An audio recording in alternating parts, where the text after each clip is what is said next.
So good afternoon, everyone, and thank you for joining us again for today that we're going to be talking about fitness for our brain or brain fitness with Tanya Drake and Teresa Aguilera. So I'm going to let them introduce themselves in a couple of minutes, but I just want to say thank you for being with us today and for following our program and for supporting our program. So today we have a long discussion and it's going to be a very interesting topic. What I'm going to remind everyone is that you can use the chat or the Q&A boxes to write all your questions that I'll be happy to read to our experts. And also today what we're going to do is that we're going to see a presentation and we're going to have some time at the end for questions, but don't hesitate as questions are coming. Just write them all down and we will be very happy to answer all of your questions. So Teresa, do you want to tell us a little bit about yourself? Sure. Thank you so much, Sandra. So good afternoon, everyone. My name is Teresa Aguilera, and I'm a Community Engagement Manager, Diversity Specialist for the Alzheimer's Association of the Hudson Valley Chapter. I have been with the association. I'm going to have 6 years with them this coming January, and I love what I do. I help out with everything. I do education programs. I oversee community educators like Tanya, and I have a specialty which is reaching to the Hispanic Latin community because I do speak Spanish. I'm actually going to be here next month with you all presenting in Spanish. So please, if you know anyone that can use this, useful information in regards to Alzheimer's and dementia in Spanish, please join us. I don't know the date from the top of my head, but I know it's in October. So I hope that I see you there. Thank you. And Tanya? Good afternoon, and thank you for joining us today. My name is Tanya Drake, and I am a retired nurse and a volunteer community educator with the Hudson Valley chapter of the Alzheimer's Association. I worked for 30 years. I taught for 30, actually, I think it was 35 years at RCC. So I spent a lot of time at Nyack Hospital at the time before it became Montefiore. And currently I am on the board of trustees of Montefiore Nyack Hospital. Very proud to be a nurse that helps to guide the hospital in its decision making. So today we are going to discuss healthy living for your brain and body, tips from the latest research. This program is focused on giving you the latest information on how to keep your body healthy, because we have determined that the healthier your body is, the healthier it helps to keep your brain healthy also. This program is appropriate for everybody. It's a general information program. But if you have particular concerns about yourself or a loved one, that you may be concerned about whether they have dementia, whether they may be developing Alzheimer's, please reach out to the Alzheimer's Association. In the chat box, we have entered the 800 number, as well as the website for the Alzheimer's Association. The 800 number is manned 24 hours a day, 7 days a week, 365 days a year, by masters prepared clinicians who can help you with your questions and your concerns, and perhaps suggest other programs that may be of benefit to you. Today, our objectives are to identify the many, many reasons for taking care of yourself as age, and to talk about specific strategies to help you age well in the areas of physical health and exercise, diet and nutrition, cognitive activity, and social engagement.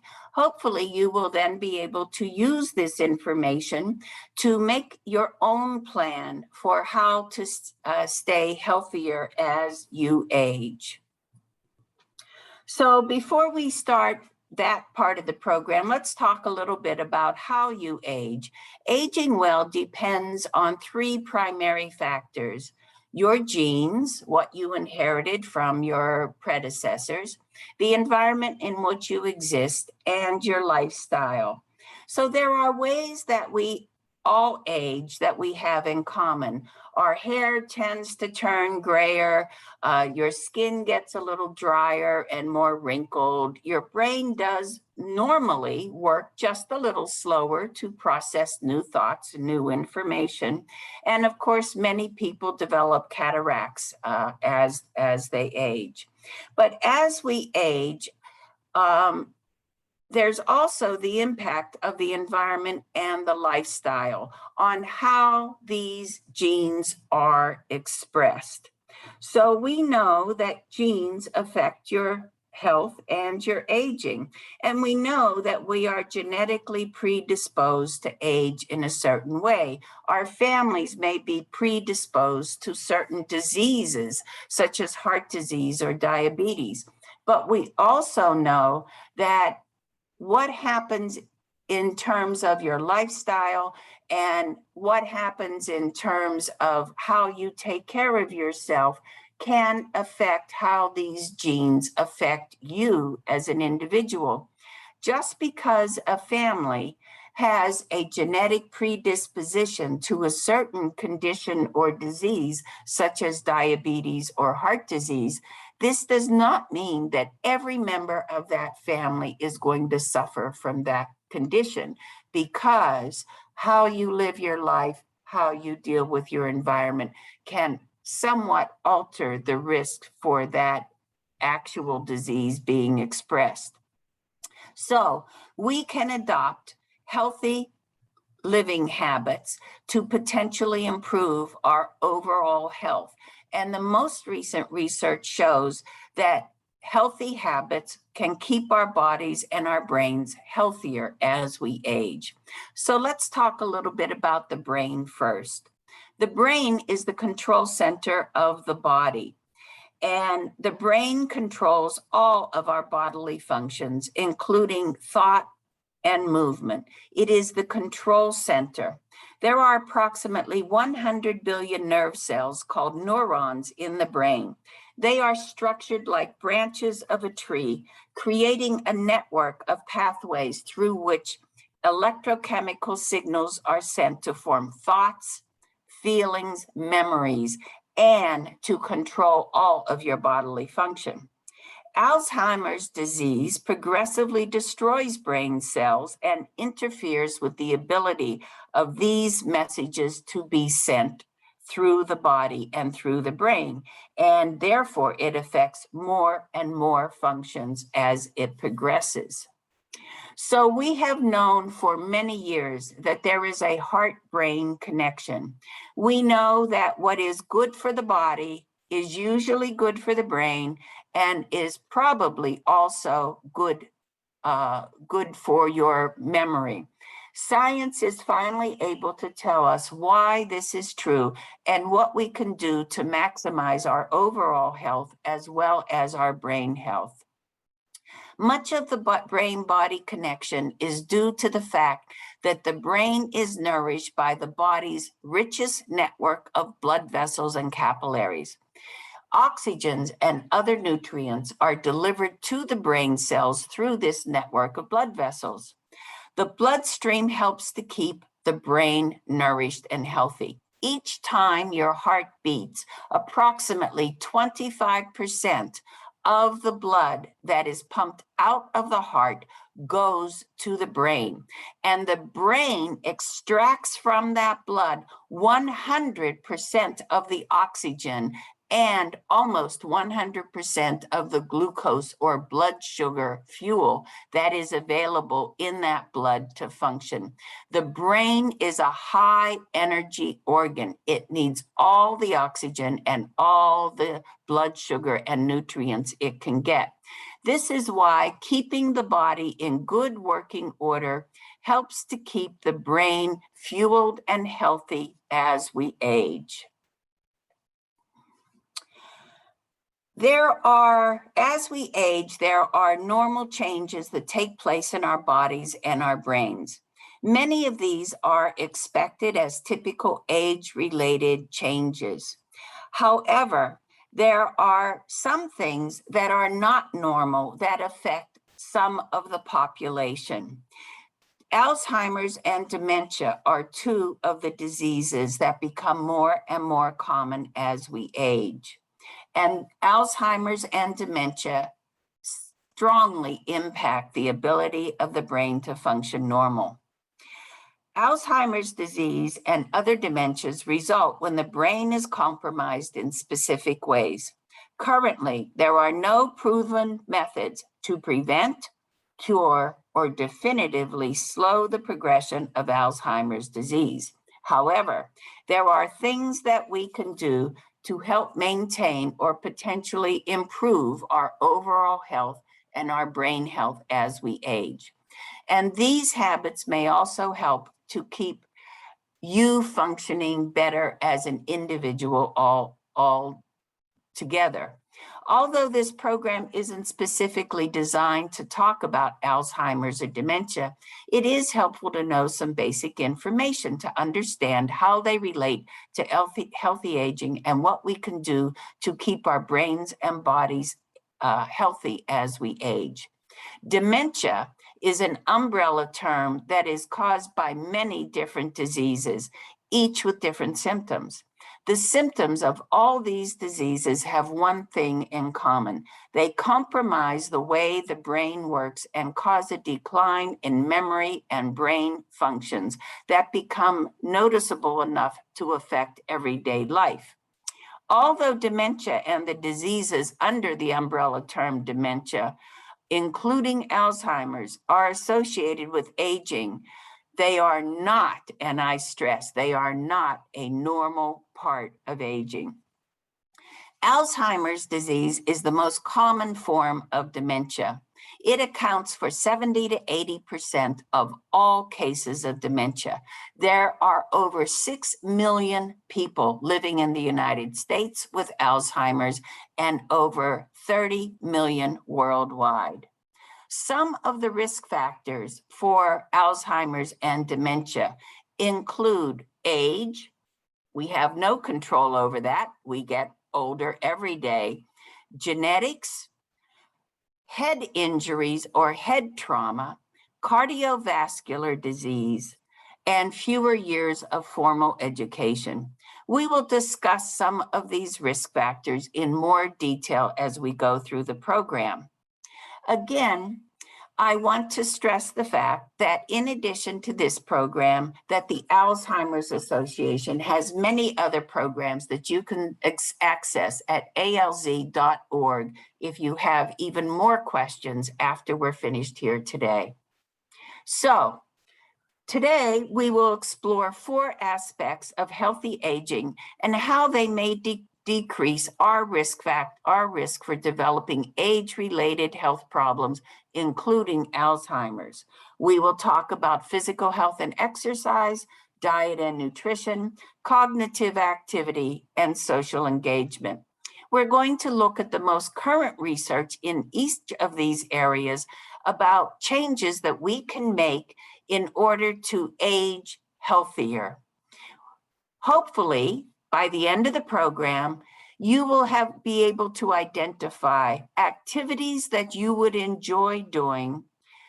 You will be motivated to make gradual changes and to start now, regardless of your age, to help yourself age healthier. We will start by talking about physical health and exercise. What we know. There is a lot of research in this area about how physical activity affects the brain. Many studies indicate that engaging in physical activity is associated with a lower risk of cardiovascular disease and cognitive decline. So many researchers say that if people had to choose one thing to do to improve brain health and to age healthier, it should be physical activity. Exercise directly benefits the brain cells by increasing blood and oxygen flow and by reducing other risks of dementia, such as high blood pressure, diabetes, high cholesterol, and obesity. Although some researchers believe exercise should be regular and vigorous, many studies have shown benefits from even mild, regular activities such as walking. In fact, in August of 2020, just this past year, a cardiovascular specialist published an article in The Atlantic. And in that article, she advocated for walking as the single best exercise for individuals over 50. It is easy to do. It doesn't cost anything. You don't need any special equipment. It can include a social aspect to it, which stimulates our brain. And she said anything from a slow stroll to a power walk increases blood flow, increases the amount of oxygen and nutrients available to the brain, and increases your cardiovascular condition, as well as helps to manage stress and weight. So all of these things are a benefit of the simple exercise of walking. So, physical health and exercise, what can you do to incorporate it into your daily life? Remember, any type of exercise is beneficial. The most important recommendation is to be as active as you can safely, and to incorporate an activity into your life that you will enjoy, so you will continue to engage in it. Certainly, if you have not been physically active, the first thing that you should do is check with your healthcare practitioner to find out what types of exercises are safe for you to begin with, and how vigorous they should be, or how frequently you should engage in them. Start out small. I personally hate the treadmill, but I will walk out of my apartment and just walk around my neighborhood for half an hour or an hour. And as I do this, I feel the stress of being cooped up during this pandemic slowly leaving my body. So it doesn't have to be a treadmill. It doesn't have to be running. It doesn't have to be vigorous. Just walking can be very beneficial to your health. Walk around your neighborhood for 10 to 15 minutes at a time, maybe once a week, and then slowly increase to several times a week. If you have stairs, take the stairs more often.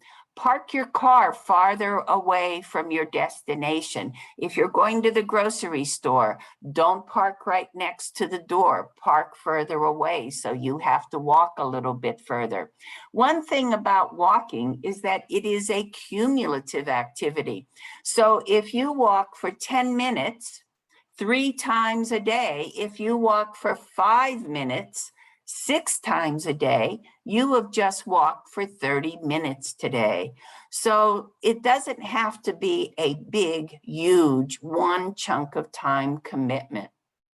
I have a friend who racks up almost 10,000 steps in her 1-bedroom apartment in Manhattan by walking in a circle around her apartment while she talks on the phone.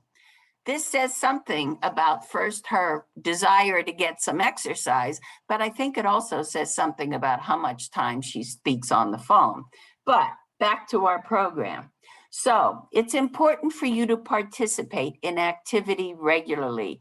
This will increase the blood flow to your brain and to your body, providing oxygen and nutrient to your brain. Research has shown that for most people, any additional physical movement is a positive change that can have an impact on your overall health. You don't feel comfortable walking outside, you're concerned that you may fall, then maybe you can go on YouTube and look up exercise programs, walking programs. You can even find chair exercise programs. You can do Zumba, yoga, stretching exercises while sitting in a chair. everything that involves moving your body around is positive for your heart, positive for your body, positive for your brain.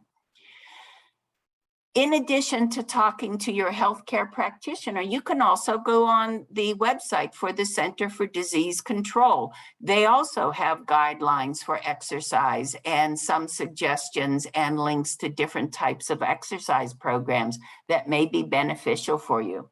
So be sure, whatever you do, that you move safely to prevent injury. If you decide to take up bike riding, don't forget your helmet. If you decide to take up rollerblading, don't forget your safety gear. Maybe you want to start ballroom dancing. There's just so much that you can do. Golf, disc golf, pickleball, bocce, horseshoes, croquet, anything that gets you up and moving. I have neighbors in my apartment building here who do their exercise just walking up and down the corridors and up and down the stairs because they feel that that's the safest place for them to exercise. So be a little creative and get your exercise in.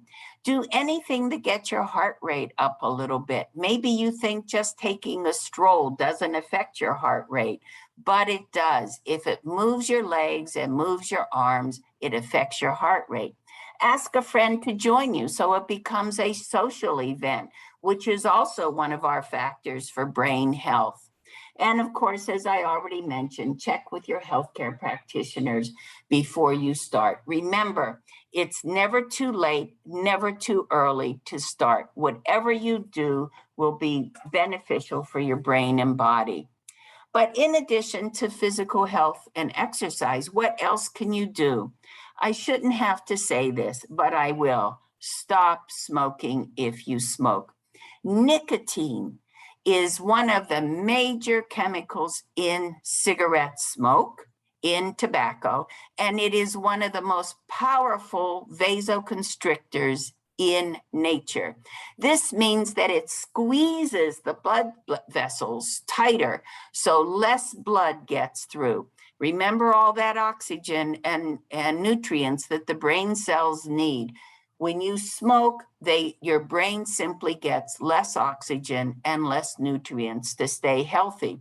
In addition, many studies, I used to work in plastic surgery, many studies show that cigarette smoke ages the face and increases the wrinkles and the aging of the actual cells of the face.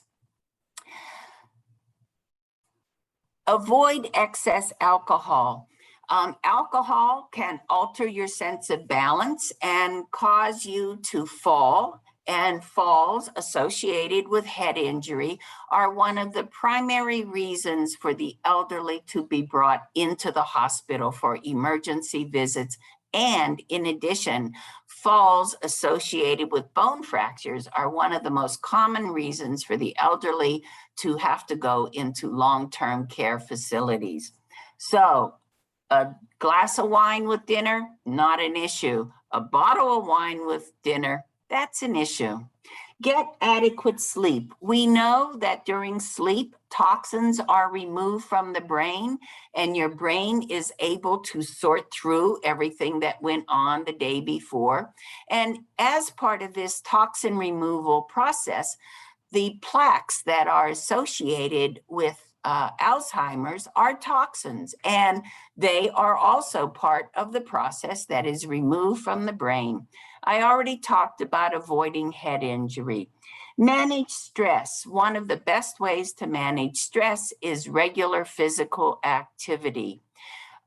If you find that stress is overwhelming, you may be feeling depressed, especially during this pandemic. Seek professional help. We know that the signs of depression mimic the early signs of onset of Alzheimer's and dementia. So what you may be concerned about in a loved one as being dementia or early Alzheimer's might actually be overwhelming stress and depression. Be sure that you have informed your healthcare practitioner about all of the medications, every healthcare practitioner that you see, about all of the medications that you take. But don't forget those over-the-counter products, those vitamins, those nutraceuticals that you take, that you buy in CVS or Rite Aid or Stop and Shop. Those also are chemicals in your body and affect the way that your body works. So every time you go, they ask you to write all this stuff down, which becomes a pain. So what's the easiest way to deal with it? Take out all your medications and your nutraceuticals. If you like to work on a computer, type their name, type their dosage, the frequency that you take them, print out a copy of this list, and when you get to the doctor's office and they ask you to list all your medications, vitamins, and over-the-counter products that you take, just write C attached across all that and clip a copy to the clipboard and return it to the front desk. Saves you a lot of frustration. I not only put my medications and vitamins on it, I've added my health history, my surgeries, my chronic conditions, my immunizations, and my allergies. When I sit down with that clipboard, it takes me about maybe a minute and a half to finish the whole thing. So this can save you a lot of time. If you don't work on a computer, line everything up and take photographs. And then you can just share the photographs with your healthcare practitioner. It's very important for you to find a healthcare practitioner that you trust, that you have faith in, and that you see this healthcare practitioner on a regular basis and follow their suggestions for medications and management of chronic conditions such as high blood pressure, diabetes, obesity, and high cholesterol. All of these things affect your brain health. And as we've already said, that whatever affects your brain health is going to affect your risk factors for Alzheimer's and dementia. Growing evidence shows that each of these is a strong risk factor also in cardiovascular disease, which of course, as we know, is one of the primary causes of death in this country today. So we've already mentioned obesity. So how can you help to control your weight? What is a good plan for weight management?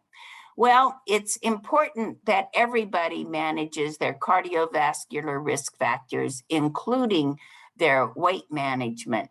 And we have individuals such as Latinx and African Americans who have a higher risk of the chronic diseases that affect cardiovascular health as well as Alzheimer's disease. So, diet and nutrition is a major factor in the control of cardiovascular disease and Alzheimer's and dementia. What's good for the heart is good for the brain. We know that healthy fueling of the body benefits the brain, but there are many different options and many different ideas about what meal plan is the safest and is the best for overall health. And we're going to talk about the Mediterranean diet, which has been determined this year, the world in 2020, the World Health Organization, no, 2021, the World Health Organization has determined that the Mediterranean diet is the best overall meal plan for everybody to follow for overall health. But before we start talking about the Mediterranean diet, I want to talk a little bit about hydration. Hydration is so important for our overall body health. Do you know that as we age, we lose our sensitivity to thirst? And many of us, as we age, are not aware that we are poorly hydrated until our mouth kind of gets that sticky gummy sensation. Then we say, oh, let me get a glass of water or let me get a glass of tea. However, this is well beyond the time when you should have already had some fluid to drink. So people ask me all the time, all right, so hydration is important, but how do I know if I'm getting enough fluid during the day? These ideas of drinking 8 glasses of water or 1,000 ounces of water don't take into consideration age, body build, overall weight, activity. So I'm going to give you something much simpler. When you get up in the morning and you go into the bathroom, when you're finished, turn around and look at the color of the water in the toilet. Whatever color that water is, whatever shade of yellow or orangey or amber, whatever color it is, it should never be that color again during all the rest of the day.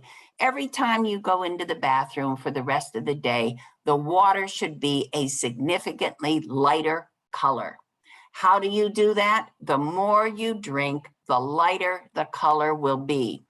And although everybody is very much aware that we are concerned about losing fluids and poor hydration during the summer, when you're outdoors, don't forget that air conditioning dehumidifies your environment and you lose more fluids when you're in air conditioning.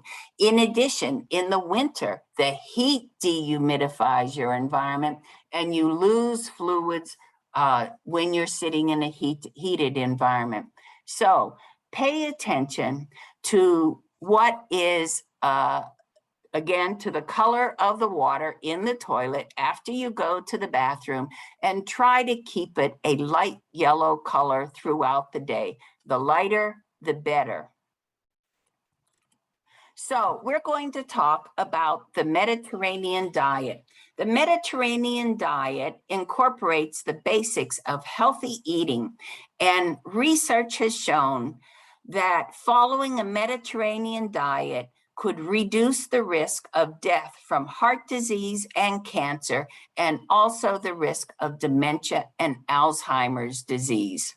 It is never too late to adopt a heart-healthy diet.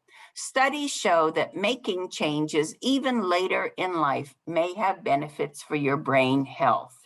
So, what is a good, healthy Mediterranean diet? So on the slide, you see the things that are recommended and the things that it is suggested that you avoid.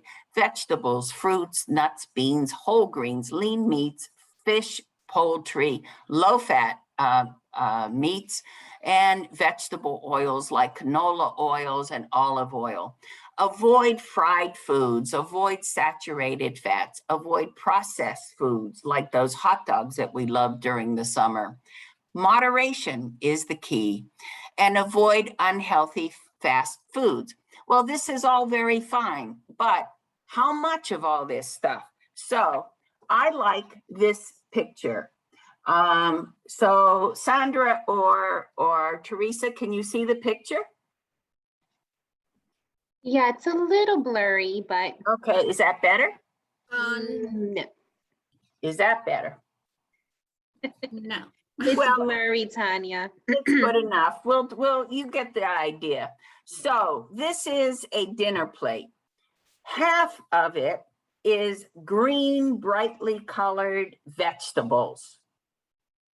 This quarter down here is your low-fat meats, poultry, and fish. The typical American diet would have half the plate as the protein, and the veggies would be a tiny little piece in the corner. So reduce the amount of protein to a smaller portion of your dinner. And in fact, this is less than a quarter. And here, try to increase your whole grains, your nuts, your legumes. And over here, we have the representation, again, of brightly colored fruits that are terrific antioxidants to remove the toxins from your body. And of course, I like this picture because it's got a water glass here for the hydration that I love so much. And it talks over here about the good oils, to use in cooking and meal preparation and your salad dressings, like canola oils and extra virgin olive oils.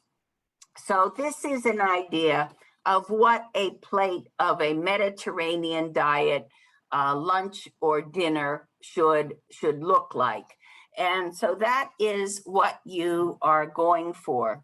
The simplest ways to adopt a healthy diet is to slowly increase the foods that are good for you and minimize your partaking of the foods that aren't good for you.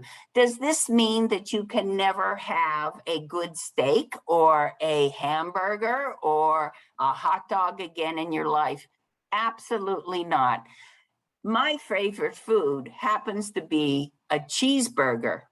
So what have I done? I no longer have that cheeseburger every week. I try to have it every other week, and I gradually, instead of having it with fries, I now ask for broccoli or some kind of a green vegetable with it. It's not as much fun, I have to admit, but somebody at the table almost always has fries, so I just steal a few of them and I get my fries, my happy fries in, as well as I feel much more virtuous eating my cheeseburger because I didn't have a plate of fries with it. So there's a lot of things that you can do to help manage your risk of cardiovascular disease and manage your weight, as well as hypertension and diabetes, by modifying your diet. A healthy diet will also enable you to take in enough vitamins and nutrients.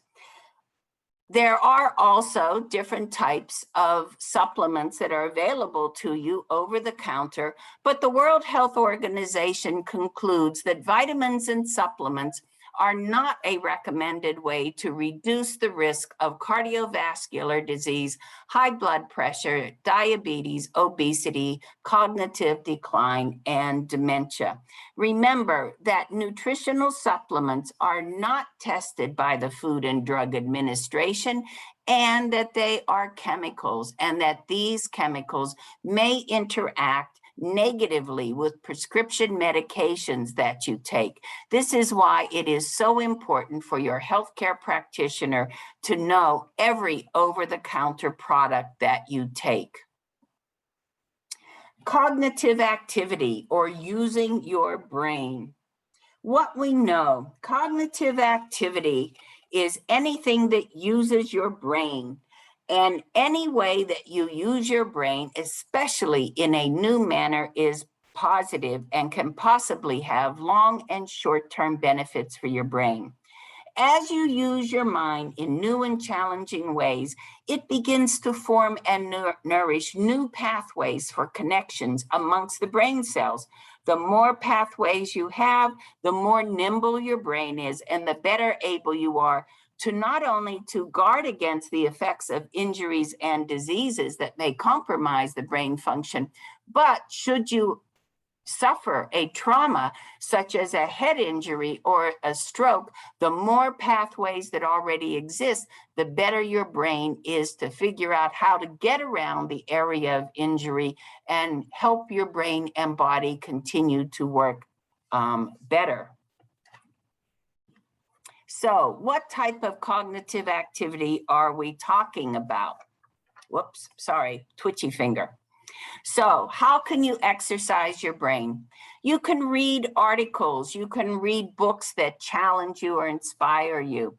You can do puzzles, you can do anything that causes you to actually use your brain in a new way. You can do something that is challenging. I always joke about go and buy a piece of IKEA furniture and try to put it together, because you know they never come with all the parts. So it's a challenge to try to put it together. Then if you do get it together, take it apart, take it back to the store. So anything that challenges your brain. I happen to be a puzzle person. I love doing puzzles. In fact, that's why I still subscribe to the paper copy of the newspaper. And if you do puzzles, you know that Monday puzzles are easier, and each day of the week, the puzzles get more challenging. I am so thrilled when I solve a puzzle toward the end of the week, because I know that that's a harder puzzle than Monday. So focus on topics of interest that may provide you with new learning or add to what you already know. Try to do something that is really challenging for you. Maybe use an online program. There are free programs where you can begin to learn new languages, learn new skills, learn new hobbies, enroll in ongoing learning classes. There are free classes that are available online, perhaps in subjects that you may have been interested in. Listen to podcasts, TED Talks. There are MOOCs, these multiply available online courses.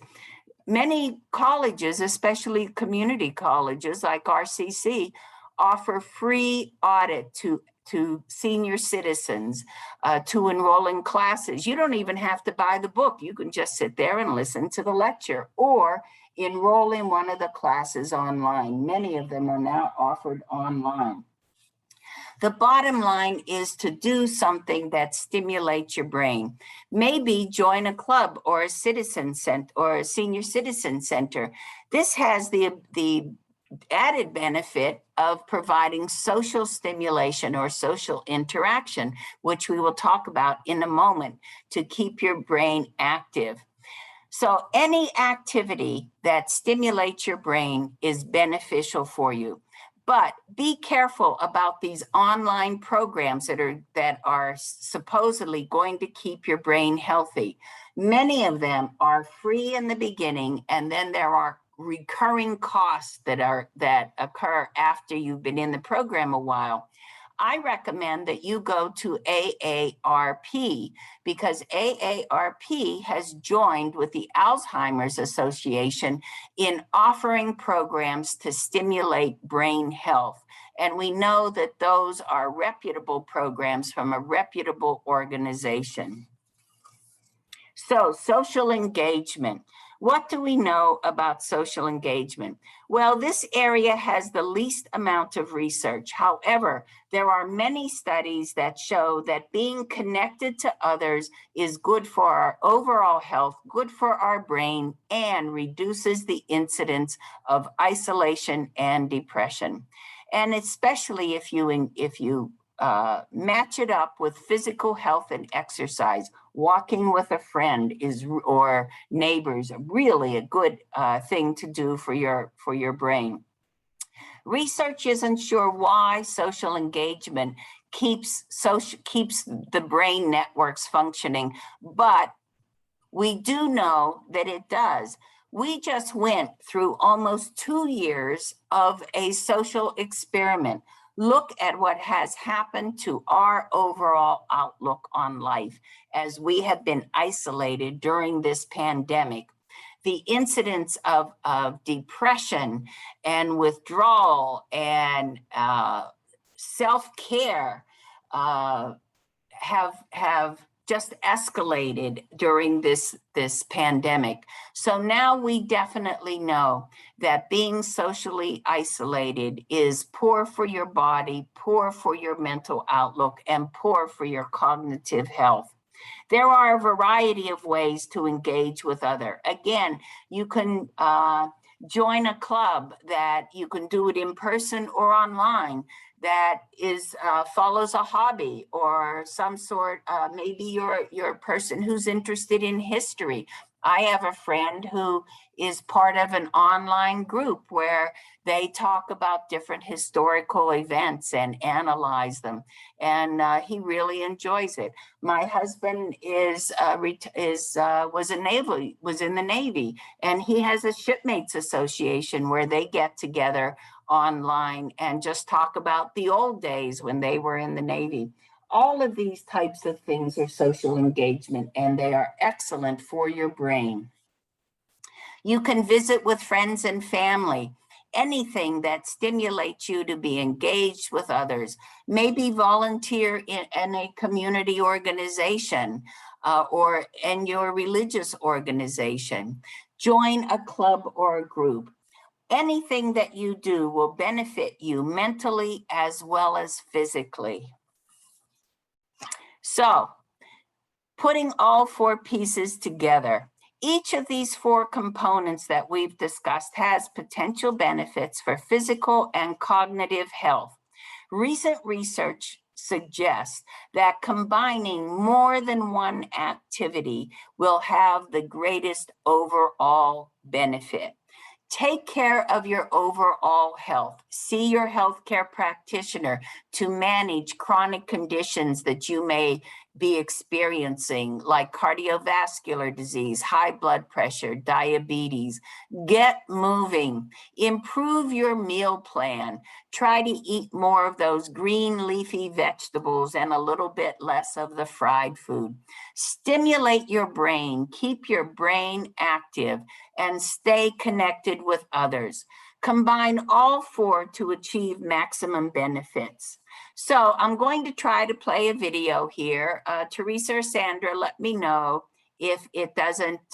Recently, at the Alzheimer's Association International Conference, there was a study reported of the results of a large clinical trial that was done in the Scandinavian countries. And in this trial, they took half the people in the trial and they adjusted their exercise level, their diet, their social engagement, and their mental stimulation. They developed programs for each one of those variables, changed all of those for the people that were in the test group, and the control group just lived as they had been. There is a tremendous benefit to doing studies where we make changes and observe after the fact. That's a much stronger study than just observing people and trying to make judgments after life has changed for them. To my mind, one of the things that this has done is it's changed the force of recommendation that we might make around the benefit of these interventions for prevention of Alzheimer's disease or for brain health. And the fact is that I think it's moved it from possibly exercise, diet adjustments, social engagement, mental stimulation are useful to probably. And that's a big change and makes it easier for people to make those kinds of adjustments for the benefit of their future health.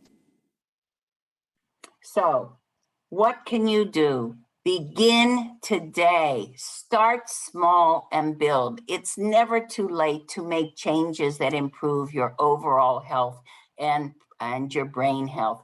Pick one area.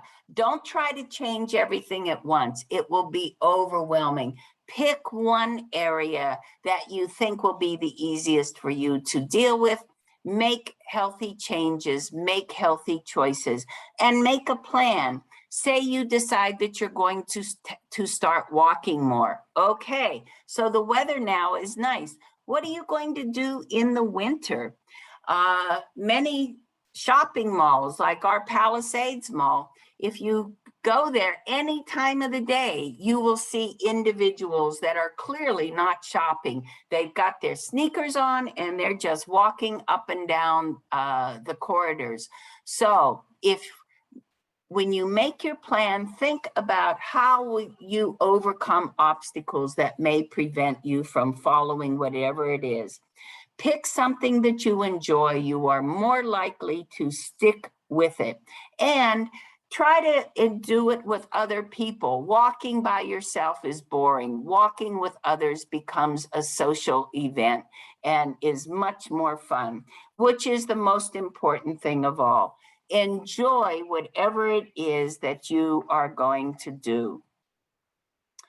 And once again, I'm just going to talk about being careful. Be a savvy consumer. If it's too good to be true, it's probably not. Be very cautious about purchasing products or even engaging in online activities that promise miracle cures, or this will prevent Alzheimer's, or this will do this or do that. Because if it's too good to be true, it's probably not. Remember that even with over-the-counter products, there are a lot of products that are on the shelves in the grocery store and in the pharmacies that claim to improve your memory. None of these products are approved or researched by the Food and Drug Administration. So before you participate in any of these activities for your brain health in terms of vitamins or over-the-counter products, be sure to discuss them with your healthcare practitioner, your pharmacist, or call the Alzheimer's 800 number and discuss it with individuals online to see whether or not it is possibly a reputable product. So we have, here is our 24/7 helpline. And I do want to thank you all for joining me today. We have so many things available on the Alzheimer's Association for you to participate in and for you to expand your knowledge of dementia and Alzheimer's. Our vision at the Alzheimer's Association is a world without Alzheimer's and all dementias, and we support research and we engage in so many other activities to achieve this goal. And one of the activities is presenting programs like this to educate the public. So I really appreciate you joining me today. Thank you so much. Thank you, Tanya. This was definitely very good, very comprehensive and practical information to keep our brain healthy. And, you know, I would not have cut any part of these presentations because it's really good. The only thing is we have a few questions that we need to address in 5 minutes. So I'm gonna ask the questions and we need to keep the answers very short because we don't wanna leave any of the questions unanswered. So the first question is, should strength training also be part of the physical health or only aerobics? Well, they have found that strength training helps with balance, and strength training also increases your muscle mass, which enables you to stay healthier and move better and move longer. But as in any exercise program, you really need to check with your healthcare practitioner, because as you are doing strength training, if you have cardiovascular disease like high blood pressure, it actually increases pressure in your head, which can alter the blood flow. So you always want to check with your healthcare practitioner before you engage in any physical activity, including strength training. Thank you, Tanya. Another question is, what sleep aids do you recommend? Closing your eyes.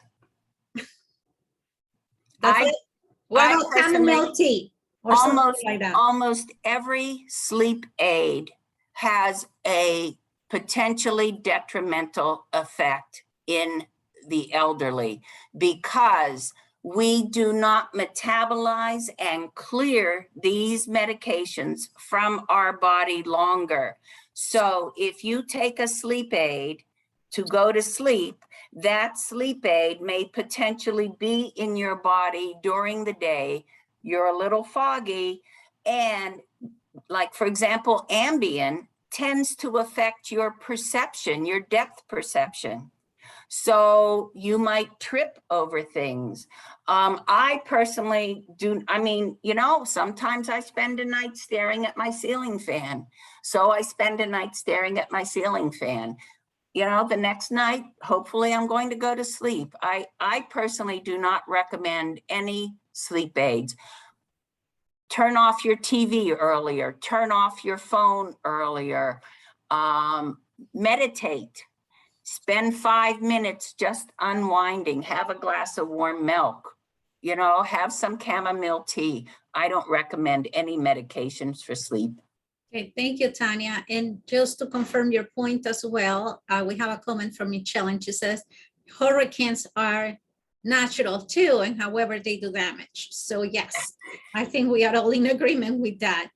Okay, you know, here in the hospital, we have a lot of patients that have Alzheimer's and dementia, and obviously they are in a different environment when they are hospitalized, and they get irritated more easily and confused. Do you have any suggestions on what we can offer to those patients to make them feel, you know, at more ease or calmer? Well, probably Teresa can answer this, because I know that we have programs more specifically designed for dealing with people with Alzheimer's and dementia. But one thing that I always tried to do, and I always recommended, and it's very difficult in today's healthcare environment, consistency of staff care. Having the same people assigned to the patients that have dementia or Alzheimer's on a daily basis, making sure that they know that you're approaching them. You know, don't surprise them, don't startle them, and try to go with their flow. A person who has Alzheimer's or dementia who is resisting what it is you're trying to do to help them is not angry or resisting you just because of what you're doing. It's the disease. And we have to understand that their perception of what is going on around them is 100% different from our perception of where they are. So what we may perceive as we are trying to help this patient, we're trying to feed them. No, that's, you know, all of a sudden, they're just not going to do it. And you just have to go with that. Mm-hmm. And lastly, are there any medications that should be avoided? For example, Benadryl or Advil PM? There are, again, well, Advil PM actually has Benadryl in it. So there are many medications, as I just said, that are not recommended for the elderly. And the best thing that I can say is that when you buy it, that little piece of paper that's in the box that we all throw out, open it and read it, because it will identify populations in which for whom Benadryl should not be taken. For example, how many people know that if you have high blood pressure, you shouldn't take Sudafed, you shouldn't take Benadryl, because they cause your blood pressure to go up. And yet how many people on blood pressure medication continue to take these medications? And if you want to find this out before, then I would suggest that you go to a reputable online site and read, you know, does Benadryl affect the elderly? Just Google that and you'll get an answer before you buy the product. Okay, thank you very much. And next week, finding food freedom. If you've tried different diets and you're desperate because you don't seem to lose weight no matter what you're doing, this is the session for you. Thank you, Tanya. Thank you, Teresa. You're welcome. It's only 2 minutes overtime. Yes, 2 minutes overtime. So sorry for that. I know that That's okay. at this time. Thank you to our attendees. Fantastic session. You guys are coming back. More questions to come. Thank you, everyone. Thank you, Sandra. Bye-bye.